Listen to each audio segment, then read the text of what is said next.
चौबीसों भगवान की जय। उच्चारणाचार्य श्री विनम्र सागर जी महाराज जी की जय। मंत्र नवकार हमें प्राणों से प्यारा, मंत्र नवकार हमें प्राणों से प्यारा। ये वह जहां, ये है वो जहां जिसने लाखों को तारा। मंत्र नवकार हमें प्राणों से प्यारा, मंत्र नवकार हमें प्राणों से प्यारा। नमो अरिहंताड़म, नमो सिद्धाड़म, नमो आयर्याड़, नमो वज्रायणम, नमो लोये सर्वसाहुणम।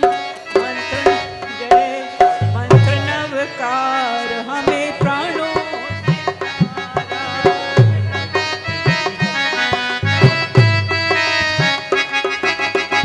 अरहंतों को नमन हमारे, अशुभ कर्म हरि हनन करें।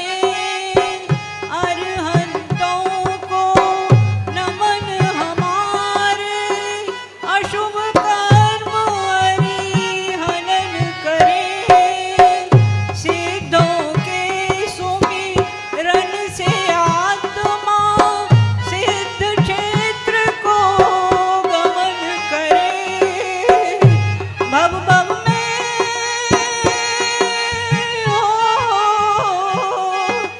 भव भव में नहीं आना दोबारा। मंत्र नवकार हमें प्राणों से प्यारा, मंत्र नवकार हमें प्राणों से प्यारा।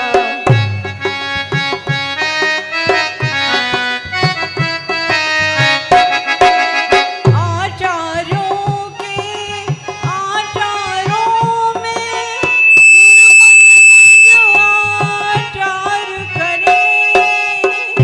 आचार्यों के आचारों में निर्मल जो आचार करें। उपाध्याय का ध्यान करें हम, संवर का सत्कार करें। सर्व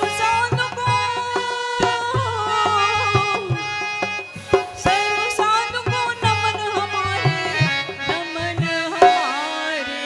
मंत्र नवकार हमें प्राणों से प्यारा, मंत्र नवकार हमें प्राणों से प्यारा।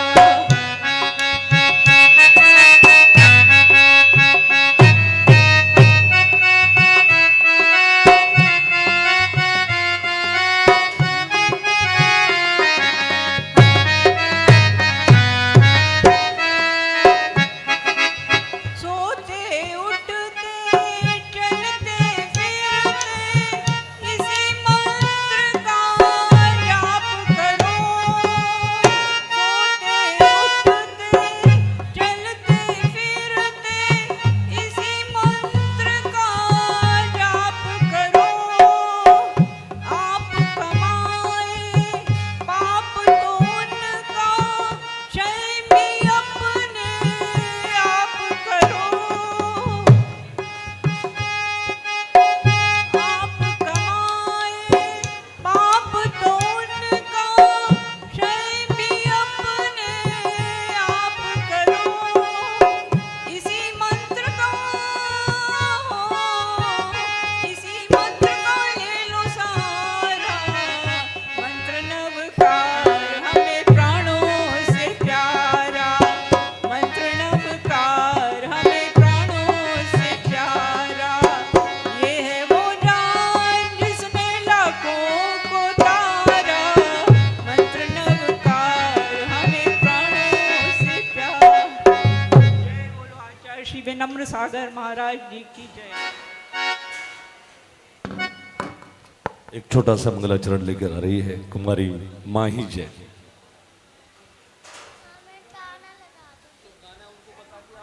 कौन सा गाना?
बहुत सुंदर मंगलाचरण। धर्म सभा का शुभारंभ दीप प्रज्वलन से हो। पूज्य गुरुदेव के चित्र के अनावरण और दीप प्रज्वलन का सौभाग्य आज के हमारे जो समाज श्रेष्ठी विधानकर्ता परिवार है, आदरणीय शोभित समैया परिवार, सा परिवार पहुंचे और दीप प्रज्वलन कर पुनर्जित करें। हो ज्योति से ज्योति जलाते चलो, भक्ति की गंगा बहाते चलो, भक्ति की गंगा बहाते चलो। ज्योति से ज्योति जलाते चलो, ज्योति से ज्योति जलाते चलो, भक्ति की गंगा बहाते चलो, भक्ति की गंगा बहाते चलो। ताई में आए जो दीन दुखी, ताई में आए जो दीन दुखी, उनको गले पे लगाते चलो।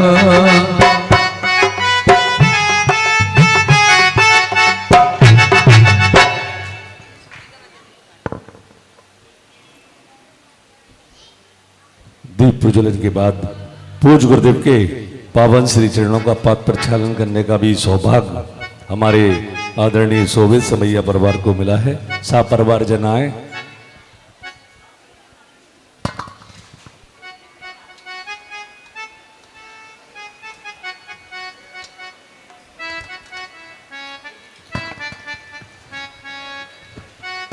हो चलो गुरु चरण चले, चलो गुरु चरण चले, चलो गुरु चरण चले, चलो गुरु चरण चले।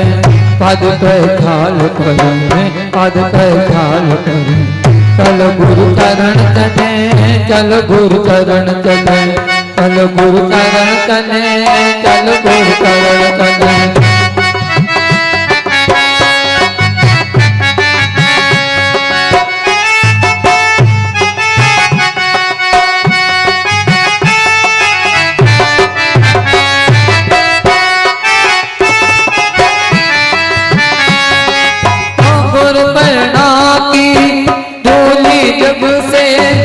लगती मुझको पावन है, लगती मुझको पावन है।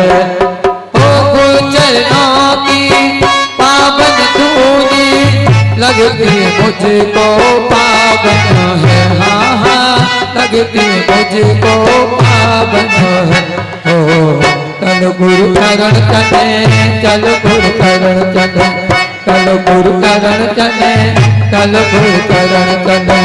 पद कह काल कहे, पद कह काल कहे। पात्र प्रक्षालन के बाद पूज्य गुरुदेव के कर कमलों में मां जिनवाणी भेंट करने का भी सौभाग्य हमारे समाज श्रेष्ठी शोभित समैया परिवार को मिला है। सा परिवार पूज्य गुरुदेव के कर कमलों में मां जिनवाणी भेंट करेंगे।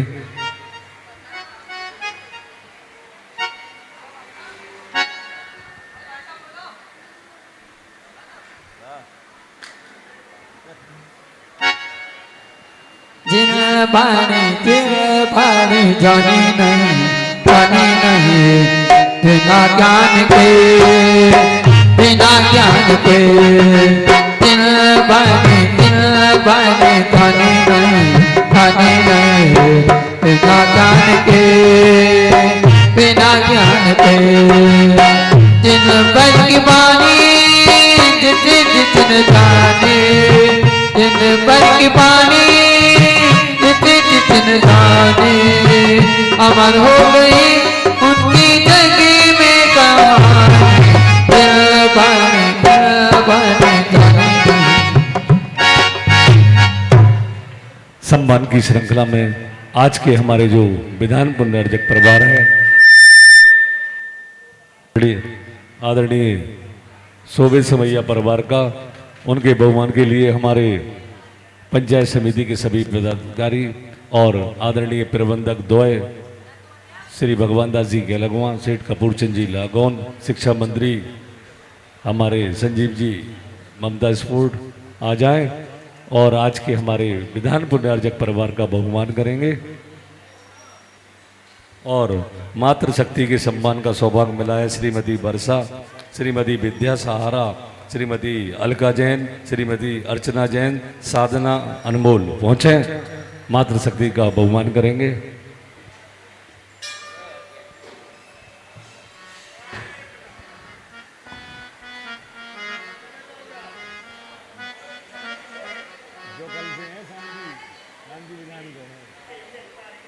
और साथ में हमारे वरिष्ठ अधिवक्ता श्री सादीलाल जी एडवोकेट साहब वो भी पहुंचे।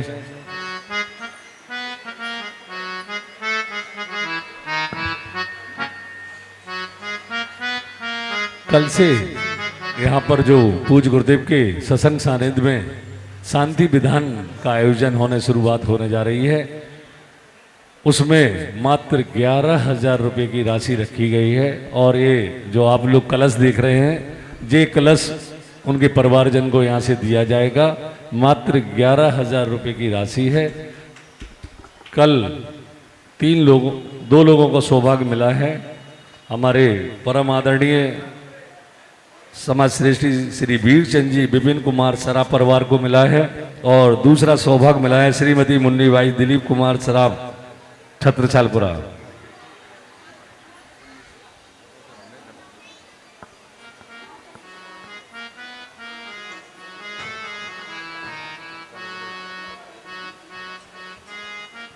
सभी लोग ठीक 6 बजे यहाँ पर उपस्थित हो जाएंगे। सभी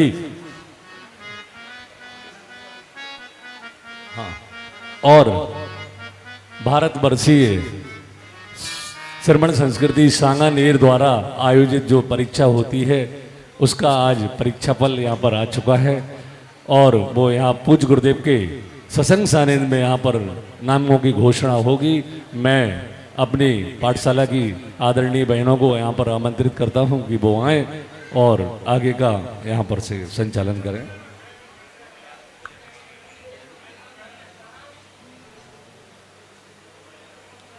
जय बोलिए श्री 1008 आदिनाथ भगवान की।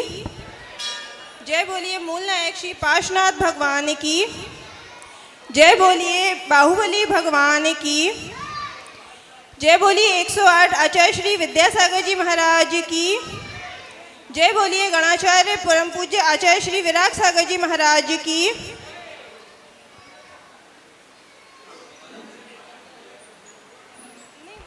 वहाँ बच्चे हाँ। जय बोलिए साक्षात विराजमान आचार्य श्री विनम्र सागर जी महाराज की।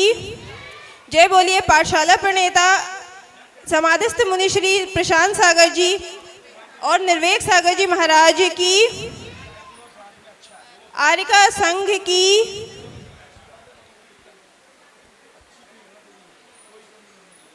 पाठशाला में संचालित पांचों भाग में से सबसे पहले जो प्रथम आए हैं उन बच्चों के लिए हम पुरस्कार वितरण करेंगे। बाल संस्कार भाग 1 तनिष्क जैन, पिता श्री सौरभ जैन। सभी बच्चे ताली बजाएंगे। पुरस्कार वितरण के लिए हमारे प्रबंधक चाचा जी को मैं आमंत्रित करती हूँ। दोनों प्रबंधक द्वय आ जाएं और बच्चों को पुरस्कार देकर उनका मनोबल बढ़ाएं।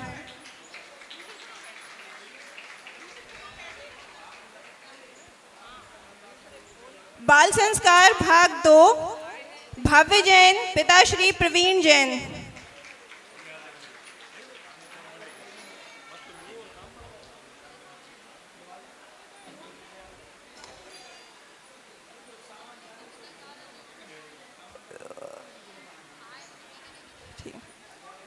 श्रमण संस्कृति सिद्धांत प्रवेशिका भाग 1 गुणाली जैन।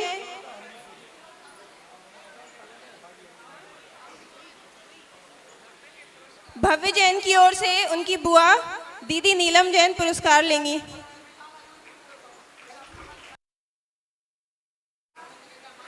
सिद्धांत प्रवेशिका भाग 1 गुणाली जैन, पिता श्री अभिनव जैन। इनके परिवार से अगर कोई और उपस्थित हो तो वो आकर गिफ्ट ले लें।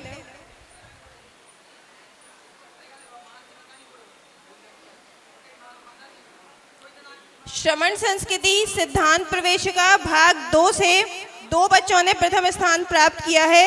अवनी जैन, पिता श्री मुकेश जैन।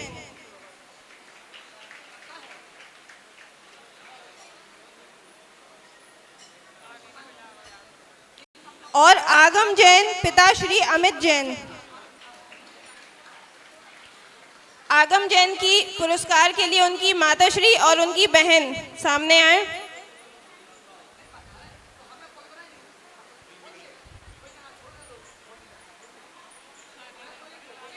सभी बच्चे अपने सहपाठियों का उत्साहवर्धन करने के लिए जोर से ताली बजाएंगे। और यहाँ उपस्थित जितने लोग हैं जो चाहते हैं कि पाठशाला ऐसे ही निरंतर चलती रहे, सभी लोग बच्चों का मनोबल बढ़ाने के लिए जोर से उनका उत्साहवर्धन करें। श्रमण संस्कृति प्रवेशिका भाग 3 अनी जैन, पिता श्री अनिल जैन। बच्चों के साथ यदि उनके माता पिता यहाँ पर उपस्थित हों तो वो भी आ जाएं।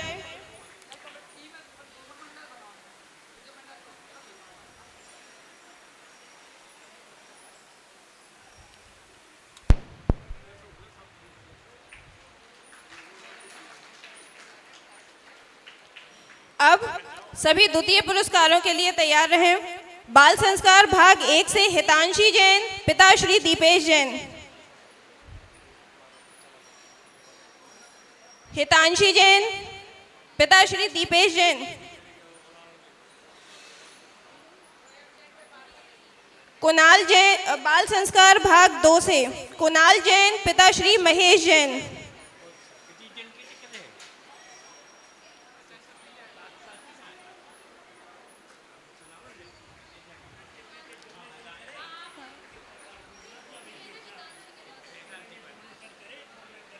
कौन चाहिए आपको? हितांशी जैन के दादाजी उनकी तरफ से आ रहे हैं। हाँ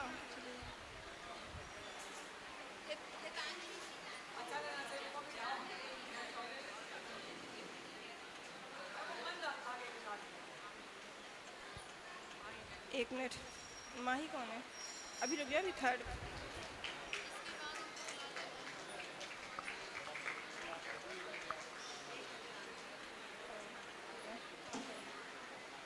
इसके बाद पुरस्कार वितरण के लिए मैं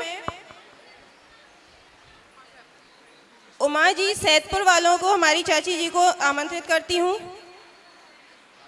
अब श्रवण संस्कृति प्रवेशिका भाग 1 द्वितीय पुरस्कार के लिए पीहू जैन, पिता श्री महेश जैन।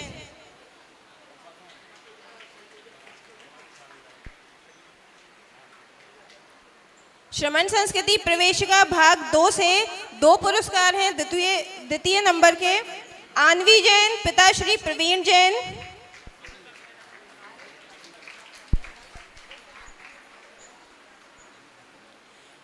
श्रेयसी जैन, पिता श्री चक्रेश जैन।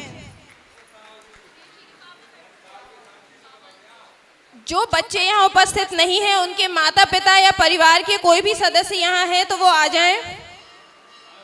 श्रेयसी के पिताश्री आ जाएं।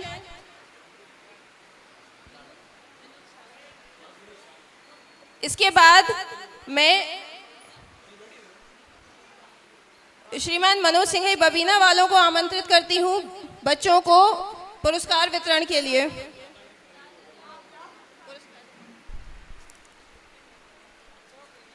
अब श्रवण संस्कृति प्रवेशिका भाग 3 में द्वितीय पुरस्कार प्राप्त किया है अनुभी जैन, पिता श्री अभय जैन।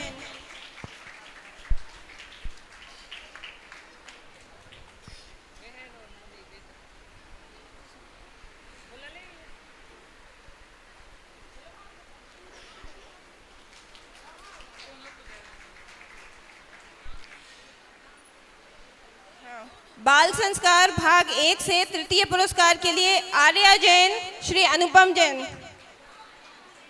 आर्या जैन, पिता श्री अनुपम जैन। बाल संस्कार भाग 2 से हितांशी जैन, पिता श्री विशाल जैन। सब लोग तालियों में थोड़ी सी तेजी रखें। श्रवण संस्कृति प्रवेशिका भाग 1 से तृतीय पुरस्कार के लिए माही जैन, पिता श्री सौरभ जैन।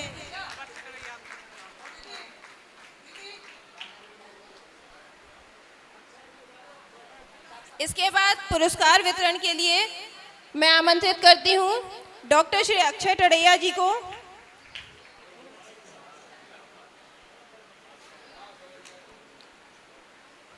श्रवण संस्कृति प्रवेशिका भाग 2 से तृतीय पुरस्कार प्राप्त किया है खुशी जैन, पिता श्री राजीव जैन।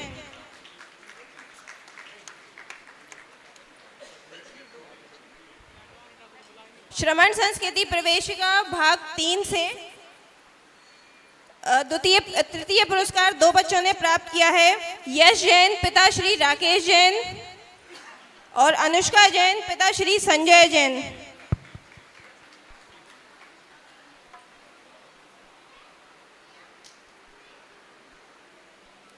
यश जैन का पुरस्कार उनके पिताश्री प्राप्त कर रहे हैं।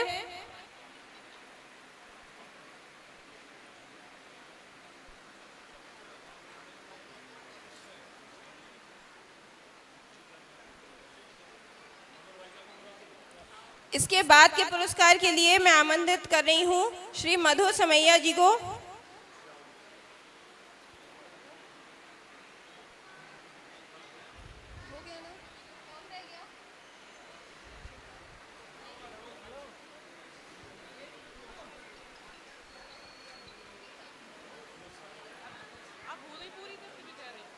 रह गई कोई सी, एक मिनट, इसका रह गया।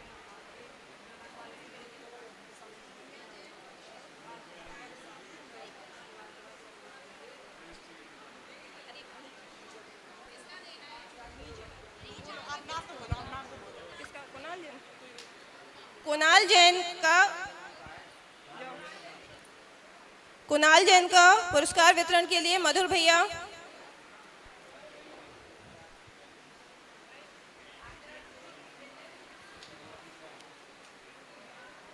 अब मैं सभी से करवद्ध निवेदन करती हूँ कि पाठशाला को इसी तरह सुचारू रूप से संचालित करने के लिए अपने बच्चों को अधिक से अधिक समय पर और नियमित रूप से पाठशाला भेजें।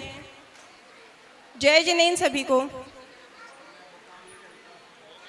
अब सभी पाठशाला की बहनों की ओर से मैं आचार्य श्री के चरणों में नमोस्तु पेश। हम सभी का परम सौभाग्य है कि हमारे बीच में पूज्य गुरुदेव की गृहस्थ जीवन की बहन और श्रमण मुनि श्री 108 विनोद सागर जी महाराज की मातेश्वरी हमारे बीच में हैं। उन्हें सादर आमंत्रित करते हैं कि वो आए और पूज्य गुरुदेव के सत्संग श्री चरणों में श्रीफल अर्पित करें और हमारी मातृ शक्ति उनका बहुमान करेंगे। उनके सम्मान के लिए मैं आवाज दे रहा हूं श्रीमती डॉक्टर नीलम सराफ, श्रीमती अनीता मोदी, श्रीमती ममता मोहिनी,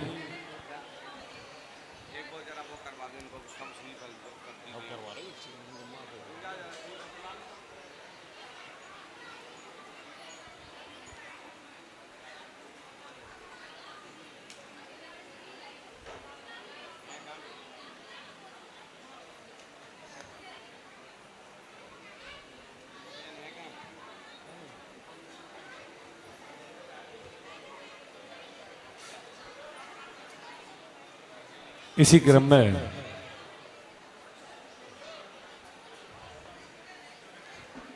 पाठशाला की बहनें पूज्य गुरुदेव के सत्संग श्री चरणों में श्रीफल अर्पित करने के लिए पाठशाला की बहनें आ जाएं हमारी,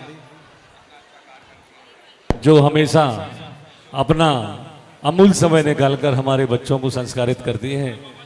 और ऐसी बहनों के प्रति हम भी ताली बजाकर उनका बहुमान करें। आ जाएं हमारी बहनें, आ जाएं।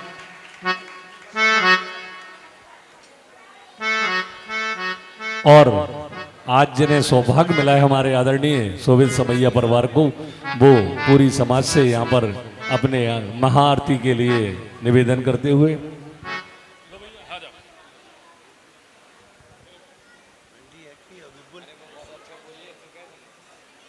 आचार्य गुरुवर श्री विनम्र सागर जी महामुनिराज की मुनि संघ की अत्यंत सौभाग्य का विषय है कि आज हमारे परिवार को श्री भक्तांबर विधान का परम सौभाग्य प्राप्त हुआ है। एवं इसी उपलक्ष्य में शाम को आरती का कार्यक्रम जो रखा गया है शाम 7:30 बजे, उसमें आप सभी हमारे निवास पर पधार कर हमें अनुग्रहित करें। धन्यवाद। जय जिनेन्द्र। नमोस्तु आचार्य श्री, नमोस्तु। अब सभी लोग आज शाम को आरती के उपरांत यहाँ पर एक अपने जीवन को झनकोरने वाली एक भव्य नाटिका जो यहाँ पर आज दिखाई जाएगी, जो हमारे आज वर्तमान में हम सबके बीच में ऐसी परिस्थिति यहाँ पर सामने आ रही है, उस परिस्थिति के प्रति केरला मूवी के पर आधारित ये बहुत सुंदर चित्रण सब परिवार देखने योग सभी लोग समय से उपस्थित हों और इस प्रस्तुति को अवश्य देखें। हमारी दीदी ने बहुत मेहनत की है और सिर्फ हम अपने बच्चों को इन जो वर्तमान में कुरीतियां चल रही हैं उनसे कैसे रोका जाए और उसके परिणाम क्या होते हैं आज हम सभी देखेंगे। और आज दोपहर में 2 बजे जो पूज्य गुरुदेव के मुखारबिंद से बाल संस्कार कार्यक्रम है, ठीक 2 बजे से यहाँ पर पीछे वाले हॉल में शुरू होगा। जिनके बच्चों के नाम लिखे हैं वो समय से उपस्थित होकर वहाँ पर पहुँचेंगे। बिना विलंब के सभी लोग हाथ जोड़ें और पूज्य गुरुदेव के पावन श्री चरणों में नमोस्तु निवेदित करते हुए निवेदन करेंगे, हे गुरुवर हम सभी को अपनी अमृतमयी वाणी से अभिसिंचित करने की कृपा करें। नमोस्तु आचार्य श्री, नमोस्तु नमोस्तु।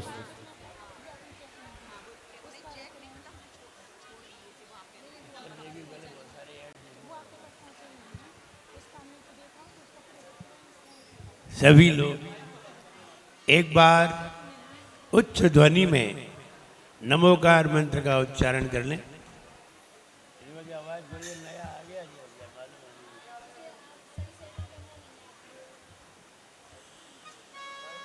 ओम नमो हरियंताणम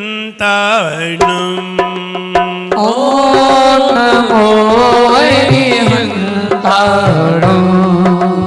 ओम नमो सिद्धाणम ओम नमो सिद्धाणम ओम नमो आयर्याणम ओम नमो आयर्याणम ओम नमो वच्छायणम ओम नमो वच्छायणम ओम नमो लोय तवसाउनम ओम नमो लोय सवसावणम ओम नमो लोय तवसाउनम ओम नमो लोय सवसावणम एक गजाना श्री आदिनाथ भगवान की जय हो एक गजाना श्री पार्श्वनाथ भगवान की जय हो एक गजाना श्री महावीर भगवान की जय हो परम पूजाचार्य श्री मानतुंग मुनि महाराज की जय हो परम पूजाचार्य गुरुवर श्री विराग जगती गुरुदेव की जय हो अहिंसामयी जैन धर्म की जय बोले परम पूज्य चरणाचार्य भगवान गुरुवर श्री विनम्र सागर जी गुरुदेव की जय हो बोले समस्त आचार्य संघ की आओगे कुछ पाओगे वरना कुछ खो जाओगे आओगे कुछ पाओगे वरना कुछ खो जाओगे आओगे कुछ पाओगे वरना कुछ खो जाओगे आओगे कुछ पाओगे वरना कुछ खो जाओगे पाया उसे गवाओगे पाया उसे गवाओगे पाया उसे गवाओगे पाया उसे गवाओगे धर्म सभी कुछ दाता है धर्म सभी कुछ दाता है इसका सुख से नाता है धर्म सभी कुछ दाता है इसका सुख से नाता है धर्मी की संगत हो धर्मी की संगत जन्नत दिलवाए जीवन है पानी की बूंद हम मिट जाए रे हो जीवन है पानी की बूंद हम मिट जाए रे होनी अनहोनी हो होनी अनहोनी कब जागट जाए जीवन है पानी की बूंद हम मिट जाए रे हो जीवन है पानी की बूंद हम मिट जाए रे आओगे कुछ पाओगे वरना कुछ खो जाओगे आओगे कुछ पाओगे वरना कुछ खो जाओगे पाया उसे गवाओगे पाया उसे गवाओगे पाया उसे गवाओगे पाया उसे गवाओगे आज इंसान की फितरत भी बहुत खुदगर्ज है जिसे पसंद करता है उसकी बुराई भी अच्छी लगती है और जिसे पसंद नहीं करता उसकी अच्छाई भी बुरी लगती है अजीब अजीब फितरत है इंसान की अपना हो और बुरी आदत हो तो भी उसकी बुरी नहीं लगती विचार करिए और पराया हो अच्छी आदत हो तो भी पसंद नहीं आती इसका मतलब है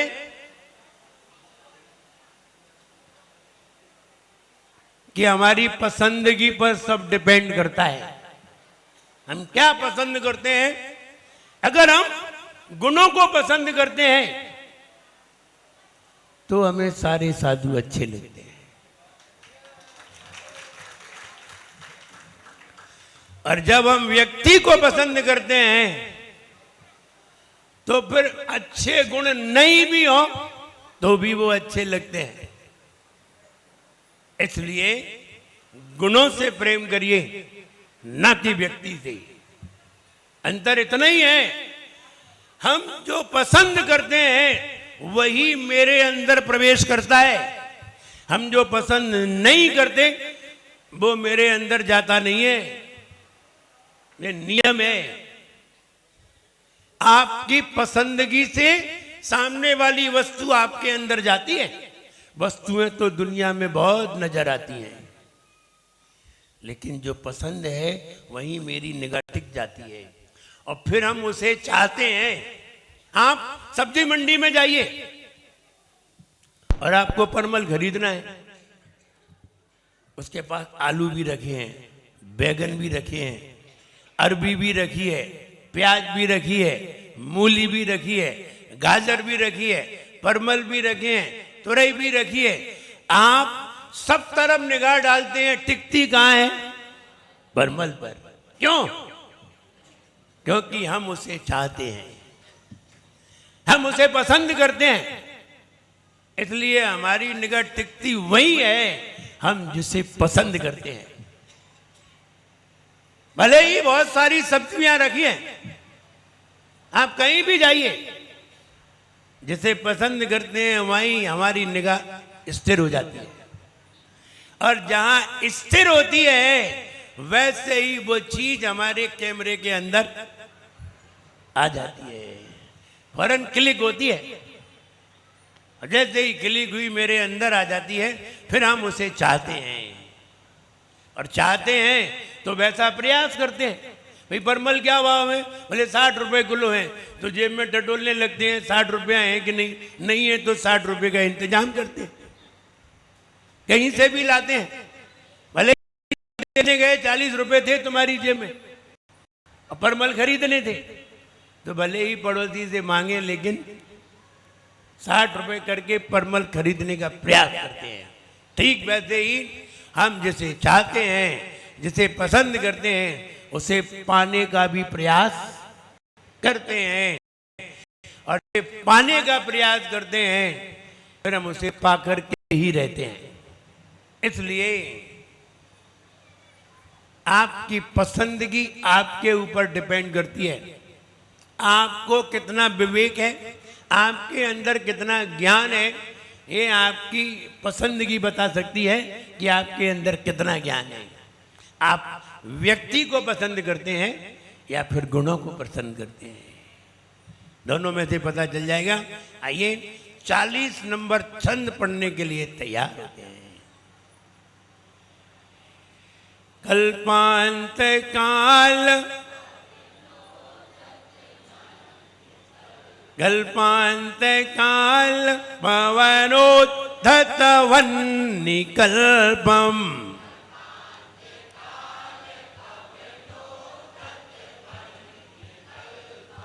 कल्पांत काल पवनोद्धत वह्निकल्पम,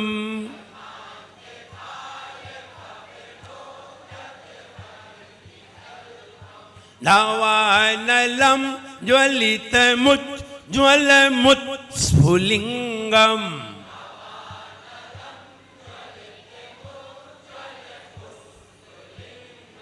विश्वम जिघत सुमिव सम्मुखमापतंतम,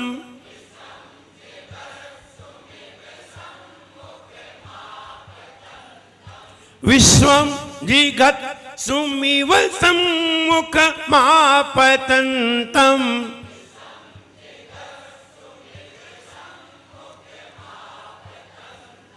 त्वन्नाम कीर्तन जलम समयत्यशेषम,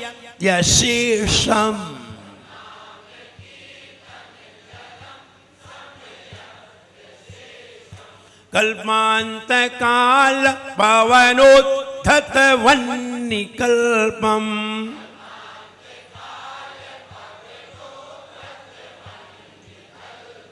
दावानलम ज्वलित मुज्ज्वल मुत्स्फुलिंगम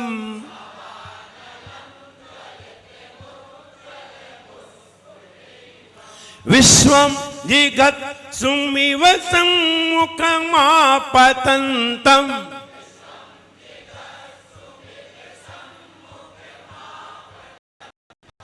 तन्नाम कीर्तन जलम समयत्य शीर्षम।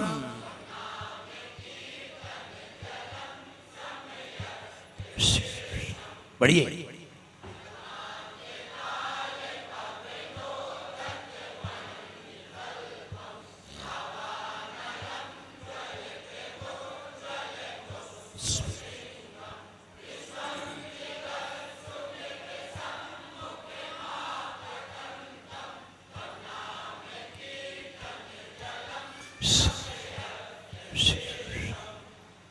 Any problem? सर्वाग्नि शामक, सभी प्रकार की अग्नि को शांत करने वाला।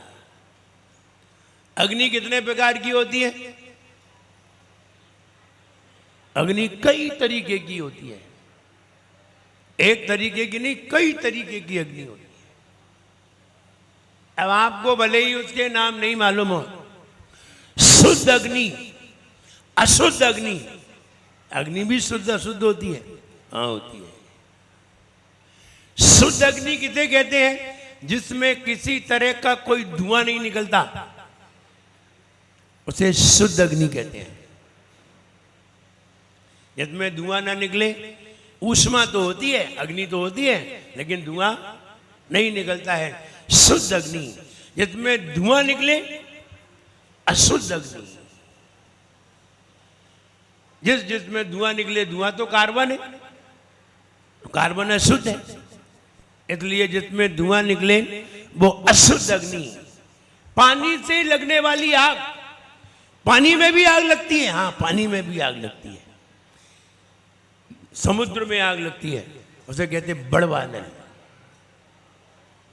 जंगल में आग लगे, दावानल। समुद्र में आग लगे, बड़वानल।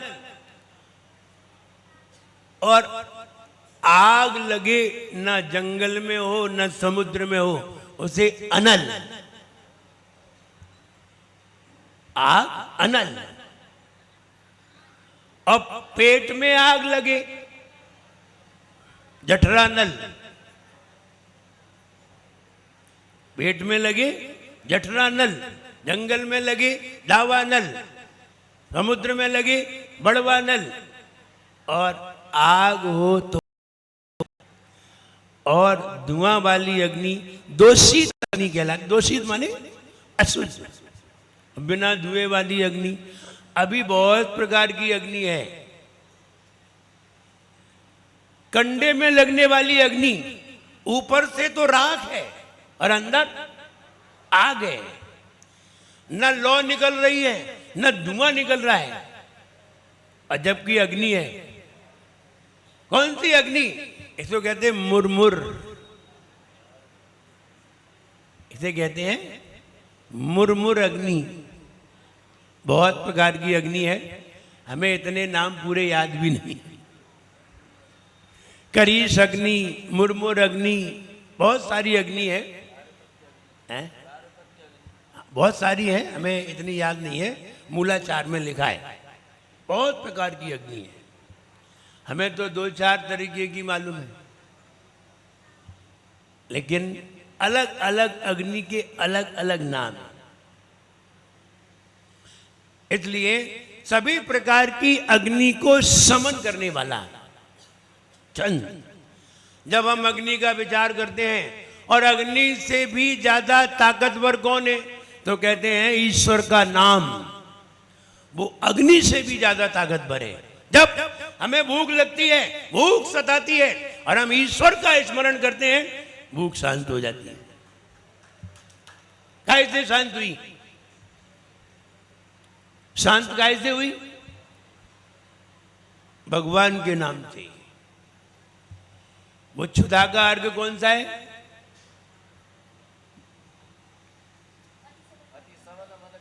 अति सबल मद कंदर्प जाको क्षुधा उरगु अमानु है।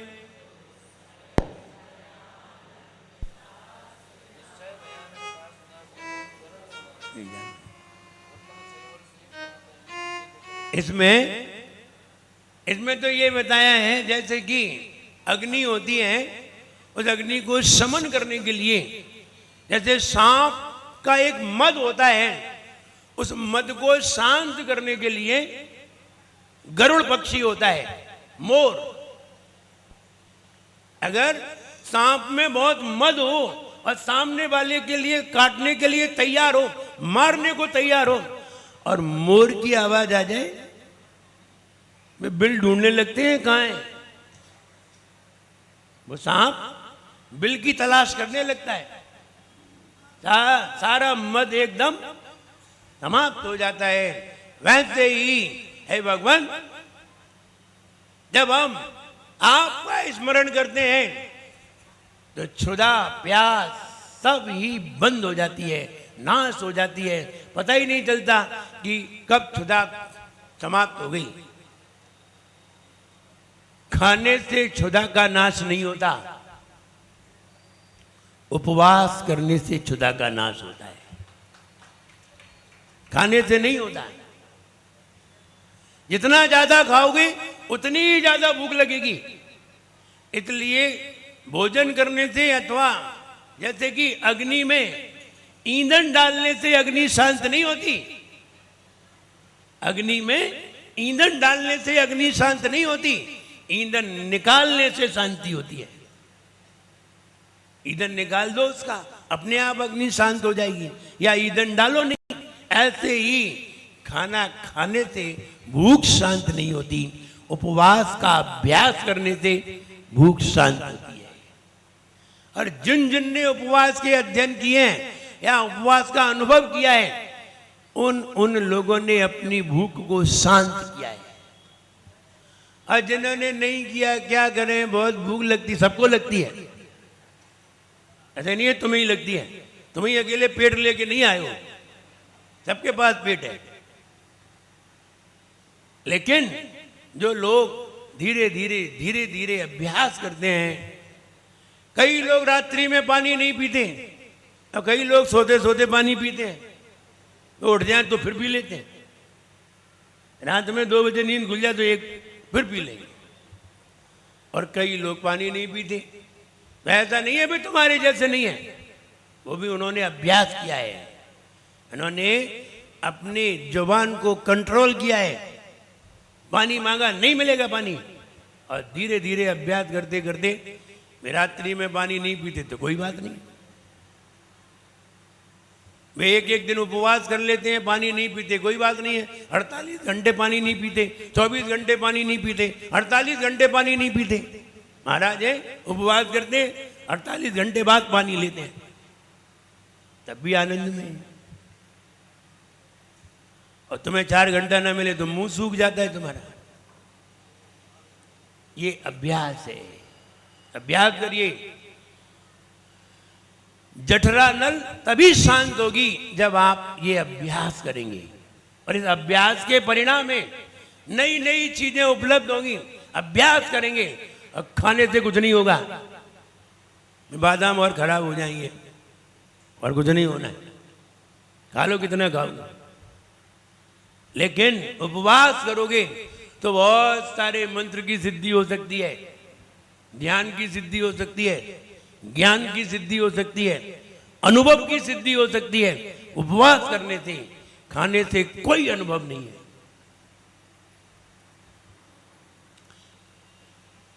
तैमूर लंग 17 बार भोजन करता था। कितने बार? 17 बार 24 घंटे में। तुम कितने बार कर सकते हो? अब पेट भर के करता था, ये नहीं थोड़ा सा चुन लिया, पूरा फुल भोजन करता था।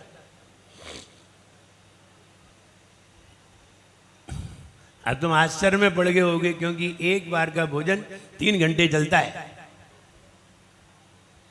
तो 17 बार भोजन करेगा कैसे? उसे खाने की बहुत लालसा थी, बहुत लालसा थी। लेकिन घूमने 2 या 3 बार जाता था, ये 17 बार भोजन फुल करता था। ऐसा कैसे कर सकता है? करता था। उसमें एक बार हमने पढ़ा था, उसके परिचय में लिखा था, तैमूर लंग, खाने में बहुत इच्छा थी, व्यंजन बनवाता था, खूब खाता था। लेकिन खाने के साथ एक कबूतर का पंख भी उसकी थाली में आता था। एक खाने के साथ जब थाली आती थी तो कबूतर का पंख भी उसमें आता था, और जब पूरा पेट भर लेता था यहां तक, फिर कबूतर का पंख मुंह में डाल करके पूरा बाहर निकालता था, वरना खा कैसे पाएगा दोबारा। तो खाने की लालसा के कारण वो ऐसा करता है। इसलिए 17 बार खाता था, लेकिन खाने से किसी की क्षुधा शांत नहीं होती, उपवास करने से शांत होती है। सर्वाग्नि शामक, सभी प्रकार की अग्नि को समन शांत करने वाला। आइए जाप देखते हैं। ओम ह्रीम अर्हम नमो काय बलिनम, ओम ह्रीम अर्हम नमो काय बलिनम, ओम ह्रीम अर्हम नमो काय बलिनम। वे मुनि महाराज काय से बलिष्ठ हैं? क्या ताकत है? शरीर में इतनी ताकत हो सकती है? हाँ, हो सकती है। वो शरीर की ताकत नहीं है, उसमें आत्मा की ताकत है, गुणों की ताकत है। शरीर में तो उतनी ही ताकत होती है जितनी है, एक ताकत तो आत्मा से बढ़ती है, और आत्मा में ताकत नहीं है तो ये शरीर में कुछ ताकत नहीं है। जो उठ जाए यही बहुत है, जो उठ जाए। जब आत्मा में ताकत नहीं रहती तो शरीर उठाना मुश्किल हो जाता है, और आत्मा की ताकत से शरीर चलता है या खाने की ताकत से? विचार करो, भोजन से शरीर चलता है या आत्मा की ताकत से? कह दिया आत्मा की ताकत से, पता है नहीं, और पूछे कैसे तो पता नहीं है, जो तुम जानो। क्या हमने दी? अब व्याख्या आप करो। आत्मा की ताकत से शरीर चलता है या भोजन की ताकत से? जब भोजन नहीं होता है तब कहां चलता है? 2 दिन उपवास करो, उठ के नहीं आ पाओगे मंदिर, और कह रहे कि आत्मा की ताकत थी।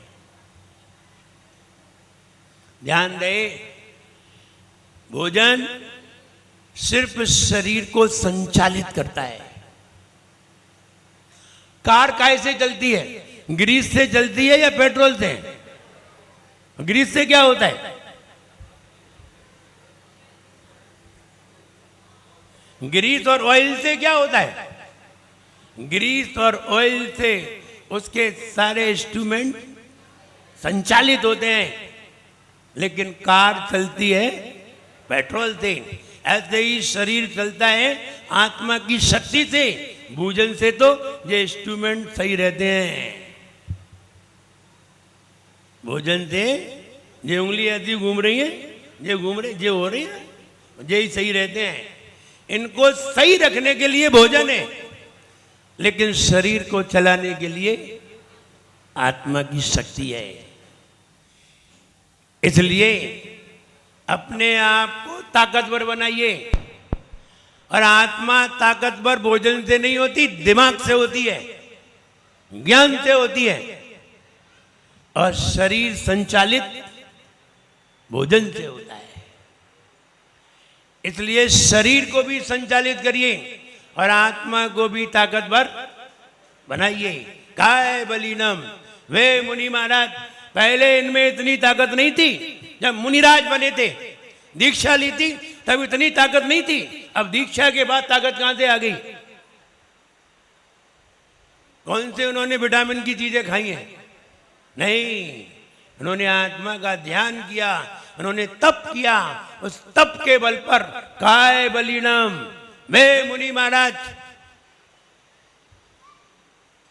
जो अपने हाथ पर पूरा जम्बूदीप ऐसे उठा लें जैसे कि अपन एक थाली उठा लेते हैं, ताकत इस हाथ पर पूरा जम्बूदीप उठा लें, ये ताकत उनके अंदर है, मुनिराज के अंदर। ये सूरज और चांद है ना, ये तो हाथ बढ़ाए मुट्ठी में बंद कर दें, उसकी हिम्मत नहीं है कि चांद घूम जाए। क्या ताकत है मुनि महाराज की, पूरी पूरी पृथ्वी को ऐसे हाथ पे उठा ले, लेकिन वो उठा नहीं सकते। ताकत है, उठा नहीं सकते, उठाने की ताकत है। क्यों नहीं उठा सकते? जिसके बल पर उन्हें ये रिद्धियां प्राप्त हुई हैं, वे सीमंदर भगवान यहीं बैठे हुए हैं। आप उठा नहीं सकते, जिनालय यही है, इसलिए जिनालयों की अवमानना नहीं कर सकते। जिनालयों को प्रणाम करने से तो वो रिद्धि मिली थी, और हम जिनालयों को ही पटक दें तो रिद्धि खत्म हो जाएगी। इसलिए वे उठाएंगे नहीं, लेकिन उनमें ताकत है।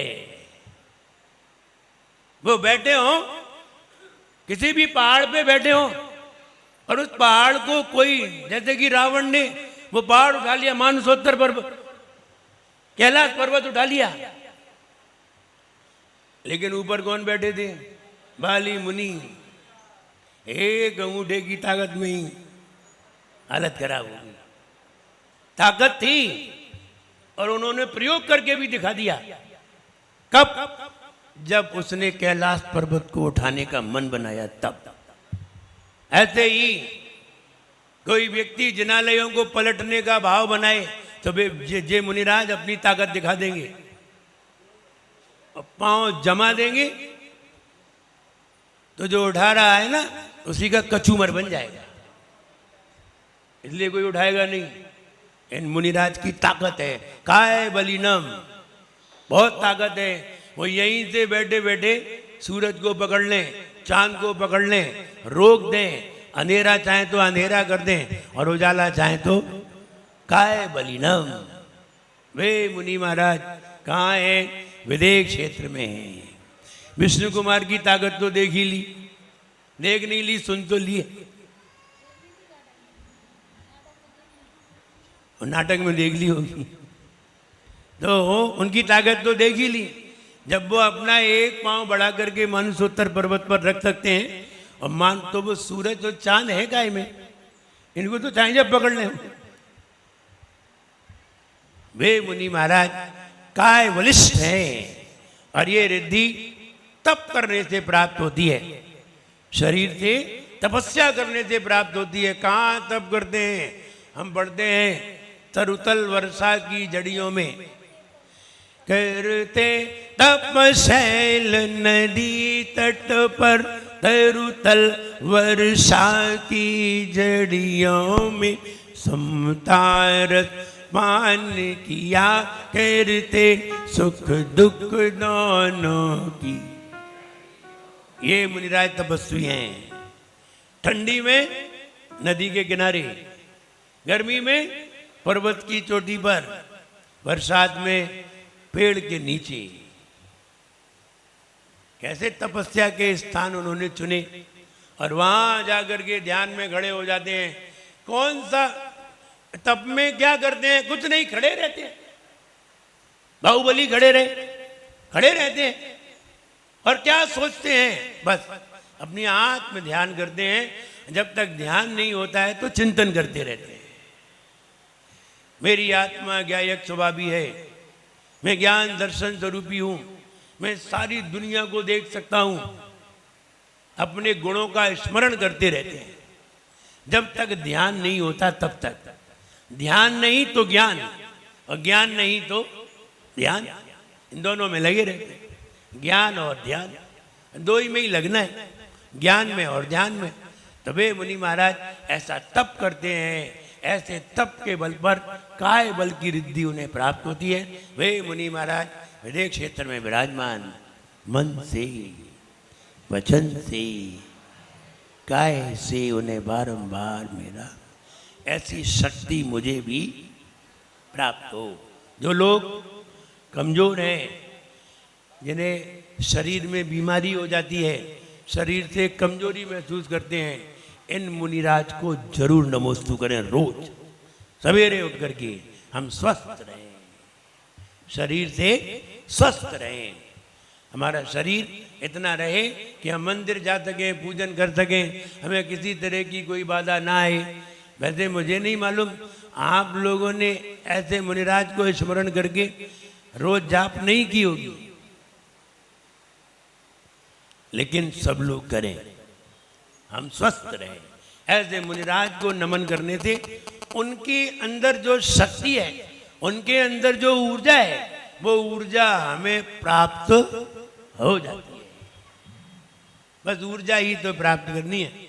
ऊर्जा की कमी के कारण ही तो बीमार हुए, ऊर्जा की कमी के कारण ही हम पीड़ित हुए, और ऊर्जा भर जाए तो हम पीड़ित कहाँ हैं?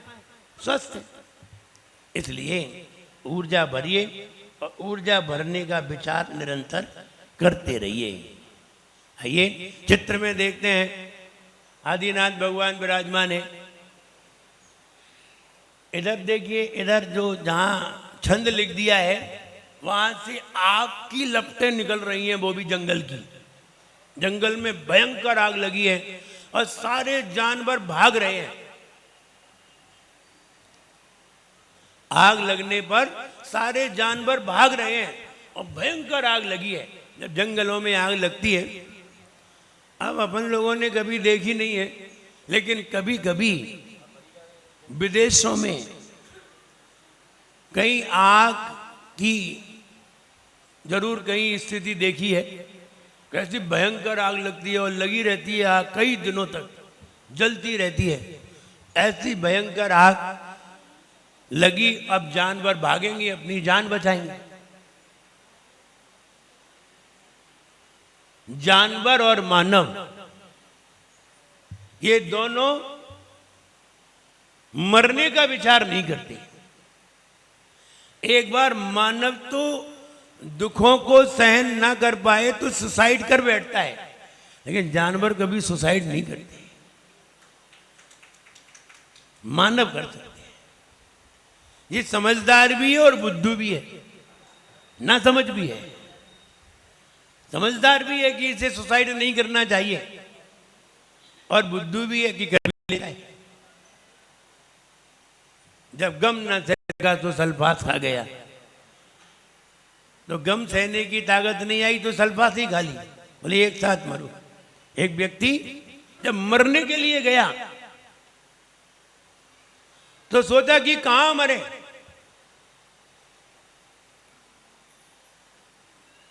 जब यात्रा करने के लिए गया तो सोचा कि किस में यात्रा करें। जब प्लेन में यात्रा करने के लिए गया तो आकाशवाणी आई, आकाशवाणी घिरी और प्लेन का टिकट लेने जा रहा था। बोले तू जिस प्लेन से जा रहा है वो प्लेन क्रैश हो जाएगा। बेचारा प्लेन से यात्रा नहीं कर सका। फिर सोचा ट्रेन से करें, तो ट्रेन का टिकट लेने के लिए गया तो वहां भी आकाशवाणी गिरी कि ये ट्रेन पलट जाएगी, तो ट्रेन से भी उसने यात्रा नहीं की। बोला बस से यात्रा करें। जब बस में यात्रा करने के लिए टिकट लेने के लिए गया तो फिर आकाशवाणी गिरी, आकाशवाणी में गिरा इस बस में आग लग जाएगी। तो उसने ऊपर को मुंह करके कहा भगवान हम प्लेन में यात्रा करने के लिए गए तो आपने कहा कि क्रैश हो जाएगा, और जब ट्रेन में यात्रा करने के लिए गए तो आपने कहा कि पलट जाएगी, बस में यात्रा करने के लिए गए तो आपने कहा कि आग लग जाएगी। जब हम घोड़ी पे चढ़े थे तब आप कहाँ थे? तब और बता देती कि क्या क्या घटना घटेगी, और अब घटनाएं बता रहे हो। तो उसने ऐसा प्रश्न किया, कहने का मतलब कि संसार तो दुखों का जखीरा है, हम यहाँ वो अग्नि को देख रहे हैं और भयभीत हैं, मरने से डरते हैं। कौन? इंसान और जानवर।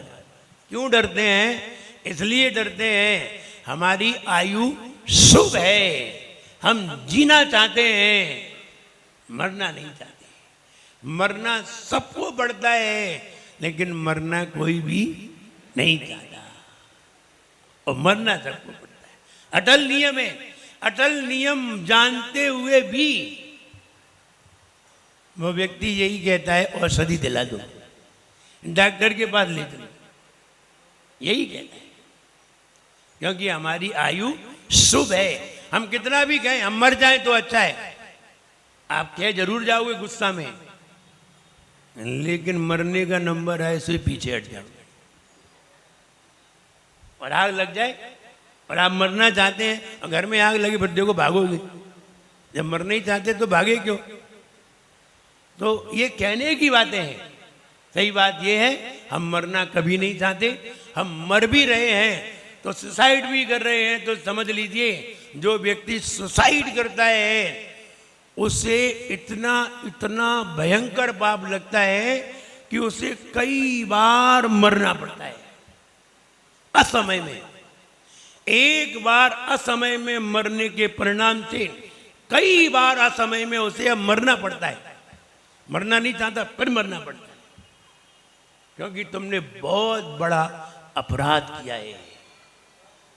इसीलिए सुसाइड का सूतक 6 माह का लगता है। बता, तुम तो मरे तो मरे, पूरे खानदान को 6 महीना तक बंधित कर गए, पुण्य से रोक गए उसे। इसलिए अच्छा है कि तुम मरो ही मत, सुसाइड नहीं करो, मरेंगे तो सभी, लेकिन सुसाइड करोगे तो पूरा खानदान 6 महीने के लिए ना तो चौका लगा सकेगा, ना पूजन कर सकेगा, ना अभिषेक कर सकेगा, ना साधु की भैयावृत्ति कर सकेगा। तुम कितने घोर पापी हो कि तुमने पूरे खानदान को 6 महीने के लिए पापी बना दिया। अब पूरा खानदान पुण्य नहीं कर पाएगा, सारा पाप उसके खाते में जाएगा बाद में। इसलिए कभी भी सुसाइड का विचार ना आए। सुसाइड का विचार आए तो साइड में हो जाओ। वो कहते हैं ना, एक सूक्ति है, जब संयम का दिवस आएगा तब उसका विश्लेषण होता है।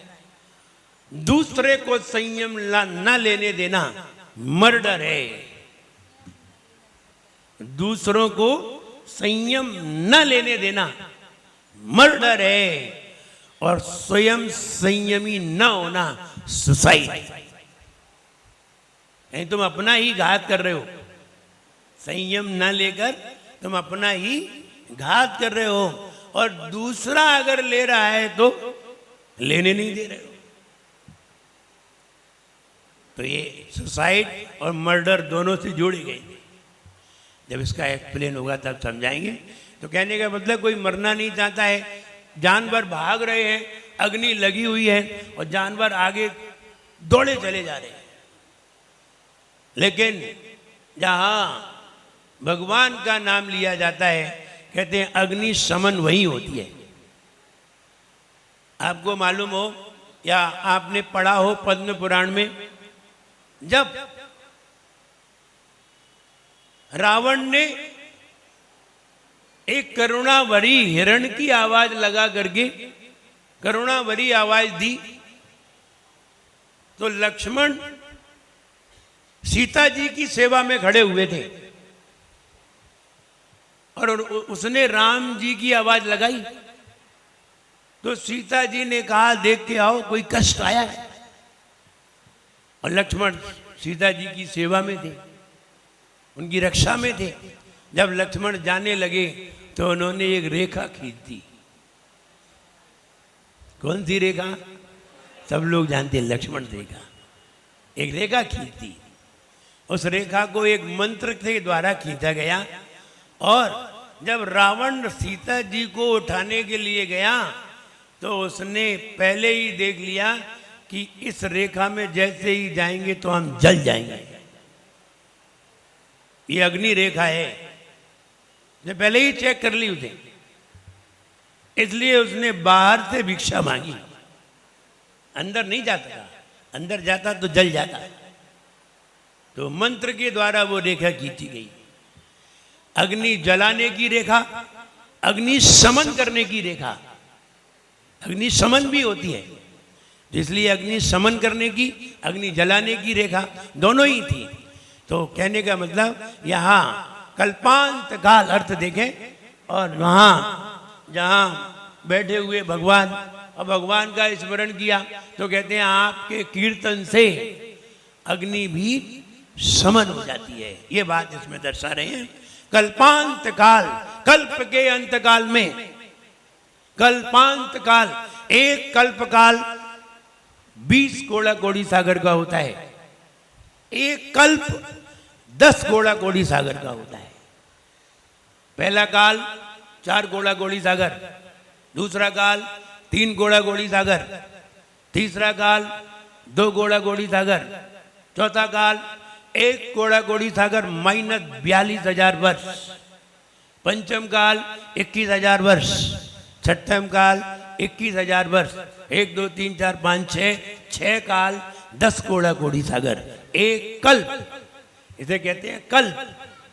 और कल्प काल 1 2 3 4 5 6 5 4 3 2 1, इसे कल्प काल कहते हैं। 1 से 6, 6 से 1, इसे कल्प काल कहते हैं। कल्प काल 20 गोला कोड़ी सागर, कल्प 10 गोला कोड़ी सागर। और हम हैं पंचम काल में। हम अभी कहाँ चल रहे हैं? पंचम काल में। एक कल्प का इतना काल निकल चुका है और 21,000 छठम काल के रह गए हैं और 18,500 साल पंचम काल के रह गए हैं। इतने अभी बकाया है एक कल्प में। तो यहां कहते कल्पांत काल, कल्प के अंत में, कल्प के अंत समय में, यानी आज से 39,000 39,500 वर्ष बाद ज्येष्ठ कृष्णा एकादश्याम के दिन ये कल्प के अंतकाल की प्रलय होगी। भवनोद्धत हवा चलेगी, ज्येष्ठ कृष्णा एकादश्याम से हवा चलेगी। अभी जैसे कि अपन अभी आ रहे हैं,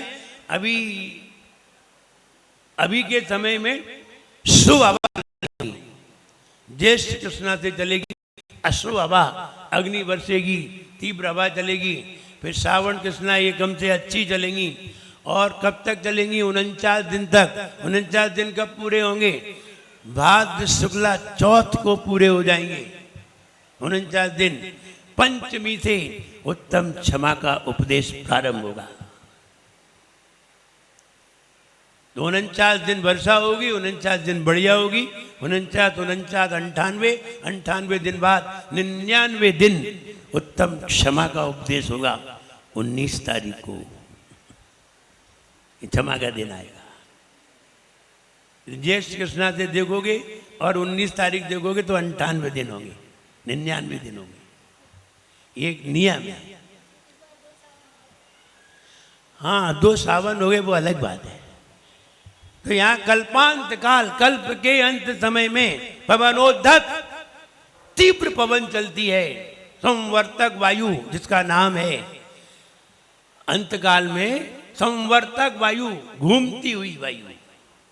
और ऐसी वायु होती है कि जिसके सामने कुछ भी नहीं बचता, सब ध्वस्त हो जाती है।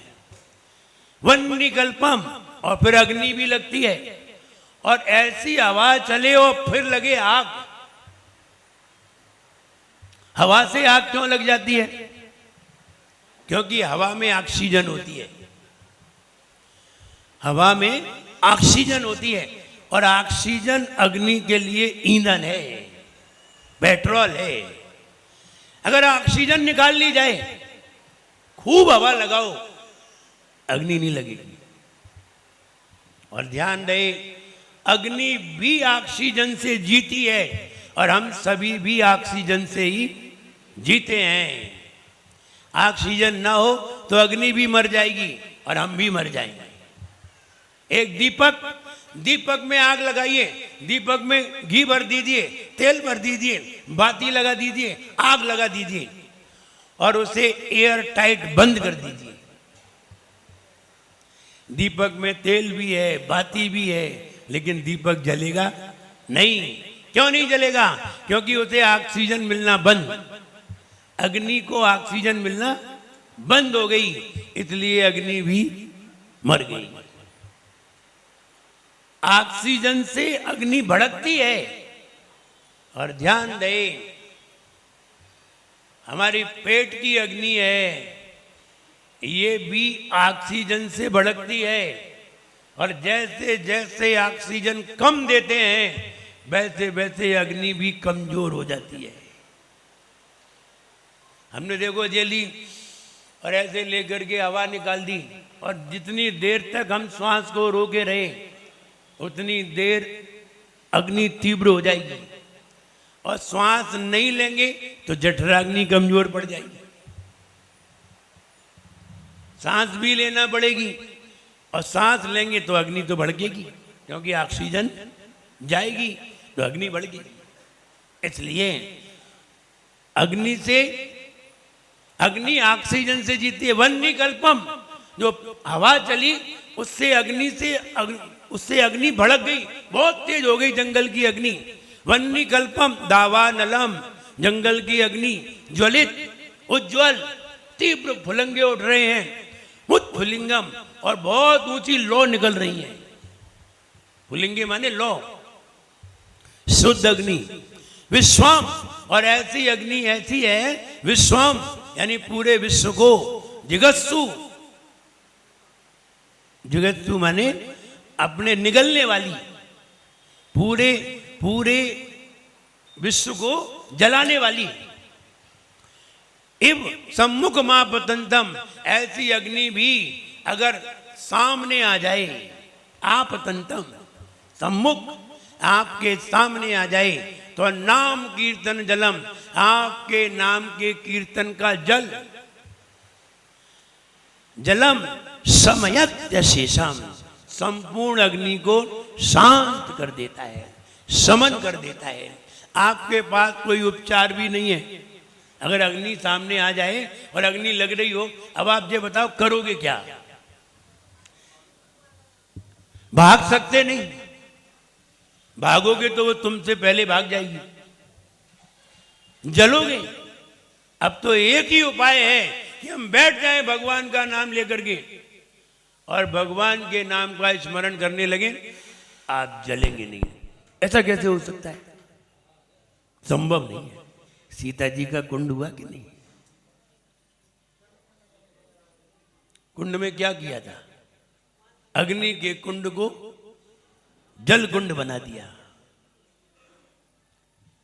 किसने बनाया? देवों ने। क्यों बनाया? किसका स्मरण किया? वो बताइए। पंच परमेष्टि का स्मरण किया। पंच परमेष्टि का स्मरण करते ही अग्नि कुंड जल कुंड हो गया। कहने की बातें हैं फालतू की, हमें तो कुछ दिखता नहीं है, अभी तक तो दिखा नहीं। तुम सीता जी तो बनो, सीता जी जैसे तो बनो, तब दिखेगा। तुम वैसे न बन के देखना चाहते हो, जो तो गलत बात है। भगवान का जहां हार हुआ वहां रत्नों की वर्षा हुई, सब कहन सुनन की बातें हैं, मेरी समझ में नहीं आती।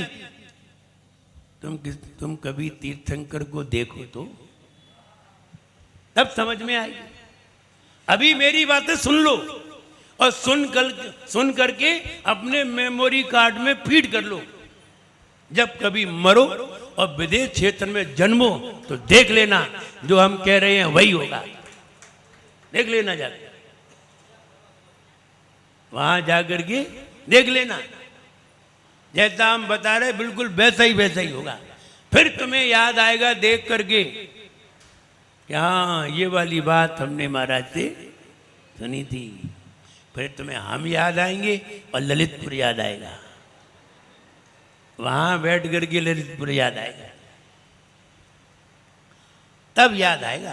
क्योंकि जो हम यहाँ जो संस्कार बन जाता है, जो हम विचार करते करते, अनुभव करते करते संस्कार बना लेते हैं, दृढ़ हो जाते हैं, तो वही संस्कार अगले जन्म में जाता है। और जैसे ही अगले जन्म में ये वाली बात हमें सुनने में आती है तो हम फौरन ही उसे स्वीकार कर लेते हैं, मान लेते हैं यहाँ ये सही है। जैसे सुकमाल मुनि, उनको पूर्व का स्मरण आ गया। सुकमाल को पूर्व का, जब स्वर्ग के 12वें अध्याय का 12वें स्वर्ग का विवरण चल रहा था तो उन्हें पूरा स्मरण में आ गया। और आ गया तो वो जैसे ही सुन रहे थे, सुनते सुनते स्वर्ग याद आ गया पूरा। कैसे याद आया? ऐसे ही आते हैं, पूर्व के संस्कार हमारे काम करते हैं। इसलिए यहां सुन के चले जाओ, अच्छी तरह सुन लो, फीड कर लो, जेब में रख लो।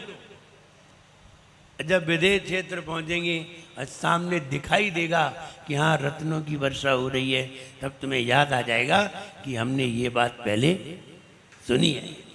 जैसे आप यहाँ कोई बात सुनते हैं और आप सुनने के बाद 10 साल हो गए, 10 साल बाद तुम्हें किन्नी महाराज ने आपको कोई बात बताई तो आप फौरन याद कर लेते हैं, हाँ ये वाली बात मेरी सुनी हुई है, ये वाली बात हमने पहले सुनी है, पूरी स्मरण में आ जाती है। इसलिए इसे कहते हैं स्मृति प्रत्यभिज्ञान। स्मृति का वर्तमान के चिंतन से स्मरण आ जाना। जैसे आप एक बढ़िया पेन लेकर के आए और पेन आपने अपनी जेब में लगाया, और जेब में लगाया, आप बैंक में गए और बैंक में आपने एक फॉर्म भरा और आपसे किसी ने पेन मांगा, आपने पेन पकड़ा दिया और आप जल्दी में कैश लेकर के चले आ गए। और आप दुकान पे बैठे हैं और दुकान पे या किसी दूसरे की दुकान पे बैठे हैं, वो व्यक्ति तुम्हारे जैसा पेन उसने निकाल करके और कुछ लिख रहा था, तुमने जैसे ही उसका पेन देखा तो तुम्हें खट से अपना पेन याद आ गया। इसे कहते हैं स्मृति प्रत्यभिज्ञान। स्मृति, पूर्व की स्मृति, प्रत्यभि वर्तमान में वैसी ही चीज तुम्हारे सामने आ जाए तो तुम्हें याद आ जाता है कि मेरी चीज है, मेरी चीज कहाँ है। यही भगवान के पास करने आते हैं। भगवान को देख करके मुझे अपने स्वभाव का स्मरण आ जाए कि मैं भी ऐसा ही हूं। और जब आप ध्यान करते हैं, महाराज लोग ध्यान करते हैं, अपनी आत्मा का अनुभव करते हैं, शुद्ध आत्म तत्व का ध्यान करते हैं, और जैसे ही भगवान को देखते हैं तो कहते हैं भगवान ऐसा ही तो मैं था। तो उन्हें देख करके मुझे अपना स्मरण आ जाना, भगवान को देख करके अपने स्वभाव का स्मरण आ जाना, इसे ही कहते हैं स्मृति प्रत्यभिज्ञान। इसलिए ऐसा ज्ञान होता है। तो आप यहाँ सुन रहे हैं, अच्छी बात है, सुन करके जेब में रख लो, बाद में कभी ना कभी स्मरण में आ ही जाएगा कि महाराज ने ये बात बताई थी। इसलिए ये बात आगे काम आएगी, इस जन्म में भी काम आएगी और अगले जन्म में भी काम आएगी। इसलिए सुनना कभी भी व्यर्थ नहीं जाता, पढ़ना कभी भी व्यर्थ नहीं जाता। पढ़ोगे, सुनोगे, अनुभव करोगे, ये व्यर्थ कहीं नहीं जाएगा, कहीं ना कहीं काम आएगा। इसलिए यहाँ कहा कल्पांत काल, कल्प के अंत काल में होने वाली वह पवनोद्यत उद्यत हवा, उससे भड़की हुई है अग्नि, दावानल जंगल की ज्वलित मुज्ज्वल निर्मल फुलंगे उठ रहे हैं, खूब ऊंचे ऊंचे उत्फुलिंगा ऊंचे फुलंगे उठ रहे हैं, भयंकर आग लगी हुई है, विश्व को जलाने वाली ऐसी आग भी अगर अपने सामने आती है तो नाम है भगवान, आपके नाम का कीर्तन का जल ऐसी आग को भी शांत कर देता है। क्लियर? ऐसी भयंकर आग भी अगर सामने आए तो ऐसी आग भी शांत हो जाती है। इसलिए भगवान का नाम ही सबसे ज्यादा ताकतवर है। उनके नाम का हमेशा स्मरण करिए, वे ही तुम्हें पार लगा सकते हैं और तुम्हारी नैया को बचा सकते हैं। वरना कोई भी नहीं बचा सकता। तुम किसी का भी सहारा लो, सब सहारे में हैं, इसलिए किसी का सहारा नहीं लेना चाहिए। जो खुद ही सहारे ढूंढ रहे हैं उनका सहारा लेने से क्या फायदा। सहारा तो उनका लो जिन्हें किसी के सहारे की जरूरत नहीं है और वो सबके लिए सहारे हैं। किसी के सहारे की जरूरत नहीं और सबको सहारा देने वाले हैं, सहारा उन्हीं का लेना चाहिए। और किन्हीं लोगों ने उनका सहारा ले लिया जो खुद सहारे थे। अब तो समझे भी कि उनका सहारा लेना ठीक नहीं था। उनका सहारा क्या लेना जो खुद ही सहारा ढूंढते हैं। इसलिए देव शास्त्र गुरु का ही सहारा लेना चाहिए और किसी का सहारा नहीं लेना चाहिए। महिलाएं पुरुषों का सहारा ले लेती हैं और पुरुष महिलाओं का सहारा ले लेते हैं और दोनों एक दूसरे के सहारे से अपनी गाड़ी चलाते हैं, फिर बीच में कहीं कहीं परेशान भी हो जाते हैं। अब पता नहीं कौन सा पहिया कमजोर पड़ जाए और कौन किससे दुखी हो जाए। ये तो समय की बात है। व्यक्ति ने एक महिला का अपहरण कर लिया और अपहरण करके 5 लाख रुपए मांगे और उसने कहा कि हम कैसे माने कि मेरी ही पत्नी है। तो उसने एक उंगली काट के भेजी, ये वाली उंगली महिला की काट के भेजी, देख तेरी पत्नी की उंगली है। तो पति बोला पागल, मुंडी भेज मुंडी, इससे क्या पता चलता है।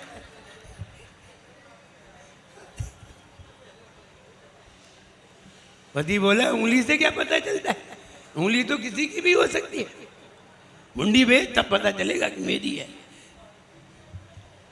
तो कौन कितने आपस में कितने सुखी हैं जो तो भगवान ही जाने। तो कल्प के अंतकाल में भयंकर उठने वाली हवा और उस हवा से जलने वाली अग्नि और उस अग्नि से वो अग्नि जो पूरे संसार को जलाने वाली है, ऐसी अग्नि भी अगर सामने आ जाए तो आपके नाम के कीर्तन का जल उस अग्नि को शांत कर देता है। आपके नाम के कीर्तन के जल के सामने अग्नि शांत हो जाती है। क्लियर। प्यारे आदिनाथ भगवान करे गुरु मान तुंग गुणगान, जिन्हें नित्य धोख हमारी है, भक्तावर स्तोत्र की महिमा सबसे न्यारी है। कि मोरी सुन लइयो हृदय में गुन लइयो। कल्पकाल की चले हवाएं अग्नि तेज कराती, दावा नल सी ज्वलित तिलंगे सारा विश्व जलाती। ऐसी आग सामने आए तन कन वह घबराता, तेरे नाम की माला जो भव ही प्रभु मन में लाता। सभी हो जाती अग्नि शांत, काय की शक्ति बने महान, गुणों की शुभ फुलवारी है। भक्तामर स्तोत्र की महिमा सबसे न्यारी है। कि मोरी सुन लइयो हृदय में गुन लइयो। ये दूसरा छंद पढ़ते हैं, पेज नंबर 140। गुण अनंत प्रभु आदि के, आदि करूं गुणगान। आदिम प्रभुए आदि जिन, तुम्हें विनम्र प्रणाम। पहले तीर्थंकर प्रभु आदिनाथ भगवान,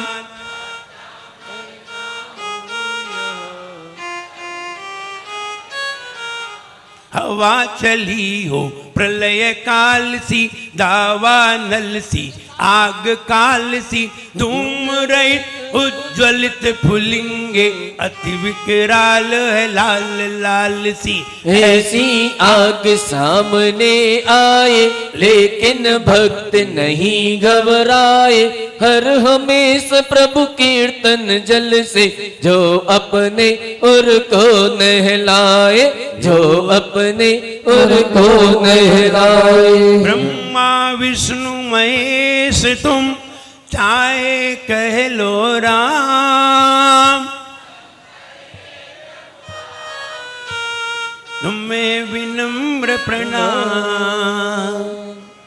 ओम ह्रीं वरं नमो कायवलिनम, ह्रीं रम नमो कायवलीनम, ओम ह्रीं वरं नमो कायवलिनम, ओम ह्रीं रम नमो कायवलीनम, ओम ह्रीं वरं नमो कायवलिनम, ओम ह्रीं रम नमो कायवलीनम, ओम ह्रीं वरं नमो कायवलिनम, ओम ह्रीं रम नमो कायवलीनम, ओम ह्रीं वरं नमो कायवलिनम, ओम ह्रीं नमो कायवलीनम, ओम ह्रीं वरं नमो कायवलिनम, ओम ह्रीं नमो कायवलीनम, ओम ह्रीं वरं नमो कायवलिनम, ओम ह्रीं नमो कायवलीनम, ओम ह्रीं वरं नमो कायवलिनम, ओम ह्रीं वरं नमो कायवलिनम, ओम ह्रीं रम नमो कायवलीनम, ओम ह्रीं श्री सम्यक दर्शन ज्ञान चारित्रेभ्यो नमः, ओम ह्रीं श्री सम्यक दर्शन ज्ञान चारित्रेभ्यो ओम नमः, ह्रीं श्री सम्यक दर्शन ज्ञान चारित्रेभ्यो नमः, ओम ह्रीं श्री सम्यक दर्शन ज्ञान चारित्रेभ्यो नमः, ओम ह्रीं श्री सम्यक दर्शन ज्ञान चारित्रेभ्यो नमः। ओम ह्रीं श्री सम्यक दर्शन ज्ञान चारित्रेभ्यो नमः।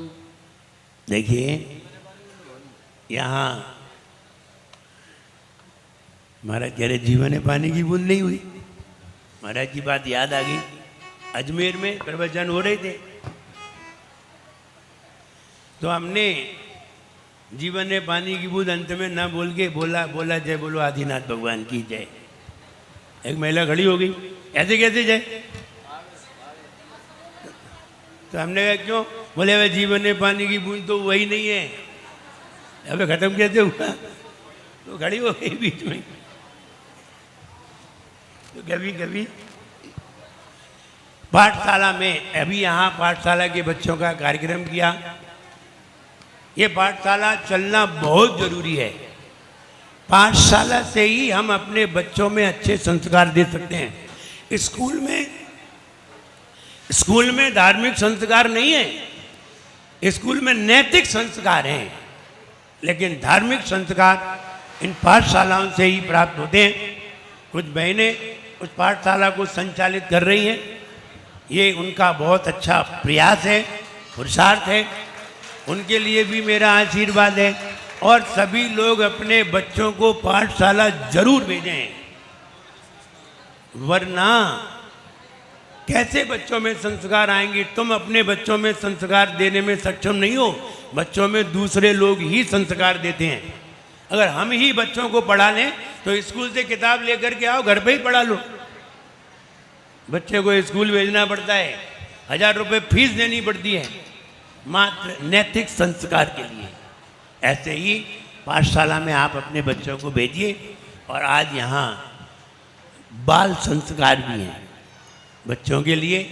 जो छोटे छोटे बच्चे हैं उनको नमोकार मंत्र का संस्कार है, उनको नमोकार मंत्र सुनाया जाए, आशीर्वाद दिया जाए और तिलक करके उनके अंदर नमोकार मंत्र के संस्कार दिए जाएं। ये प्रोग्राम भी है, लगभग 2 या 2:30 बजे से, जैसा भी है आप उसमें भी देखिए। जय बोलिए महावीर भगवान। हेलो, देखिए अखिल भारत वर्षीय दिगंबर जैन परिषद के तत्वावधान में दोपहर 2 बजे से